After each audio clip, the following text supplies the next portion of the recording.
ଦେଲେ ଯଦି ସେ ଡେଙ୍ଗୁ ଯୋଉ ସେଇ ମଶା ଏଇ ଯୋଉ ଡେଙ୍ଗୁ ଆକୁ ହେଇଛି ଆକୁ ଯଦି କାମୁଡ଼ି ଦେଲା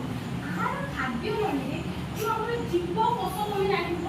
ହେଲା ସିଏ କଣ ହେଲା ତ ମଶାର ଯୋଉ ଆମର ଲାଳ ଗ୍ରନ୍ଥି ଅଛି ତମେ ଜାଣିଛ ଆମ ସମସ୍ତଙ୍କର ଲାଳ ଗ୍ରନ୍ଥି ଅଛି ତ ମଶାର ଯୋଉ ଲାଳ ଗ୍ରନ୍ଥି ଅଛି ସେଥିରେ ସିଏ ରହିଲା ହେଲା 5-6 ଦିନ ରହିଲା ରହିବା ଦ୍ୱାରା ମଶାର ଦେହ ସାରା ଲାଳ ଗ୍ରନ୍ଥିରୁ ପୁରା ହୋଲ୍ ବଡି ସାରା ସେ ପୁରା ଖେଳେଇ ହେଇଗଲା ହେଲା ଯେତେବେଳେ ଖେଳେଇ ହେଇଗଲା ମଶାର ତ କିଛି ହବନି ମଶା ତ ଷ୍ଟ୍ରଙ୍ଗ ସେ ତା ଆଠୁ ନେଇଗଲା ରକ୍ତ ଫକ୍ତ ନେଇକି ସିଏ ତାର ବଢିଆ ମୋଟାମୋଟି ଦେଖିବେ ମୋଟାମୋଟି ସବୁ ହେଇଯିବ ହେଲା ତ ସିଏ ମୋଟା ହେଇଗଲା କିନ୍ତୁ ଯେତେବେଳେ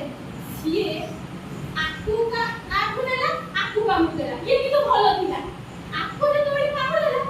ଆର କଣ ହେଲା ସବୁ ରୋଗ ଦେଖାଲା କଣ ଦେଖାବ ନା ଫାଷ୍ଟ ତାକୁ କଣ ହବ ଗୋଟେ ଦି ଦିନ ଜ୍ୱର ଆସିବ ହେଲା ଜ୍ୱର ଆସିବ ଜ୍ୱର ପରେ ଆଉ କିଛି ସମୟ ପରେ କହିବ ପଛ ମୁଣ୍ଡ ବିନ୍ଧୁଛି ଲୋ କଣ କରିବି ସମସ୍ତେ କଣ କରିବେ ଖାଲି ଭାବନ୍ତି କିନ୍ତୁ ମା ପଛ ମୁଣ୍ଡ ବିନ୍ଧୁଛି ଆମ ଘରେ କଣ ଭୂତାଣୁ ମାରିଦଉଛି କି ବିଷାଣୁ ମାରିଦଉଛି ଆଉ ସବୁ ଠିକ ହେଇଯିବ ସମସ୍ତେ କୁହନ୍ତି ନା ଇଏ ଏତେ ସବୁ ଦେଖନ୍ତି ଜ୍ୱର ନର୍ମାଲି ହେଇଛି ପାରାସିଟାମଲ ଖାଇଦିଅ ନହେଲେ ଚାଲ ଆଣ୍ଟିବାୟୋଟିକ୍ ଖାଇଦିଅ ଖାଇଦିଅ ସବୁ ଠିକ বাচ্চা দিচ্ছে আছে এই রহি ছুଆଙ୍କ ଦେହରେ ହଉ କି ଯାହା ଦେହରେ ତାପରେ କଣ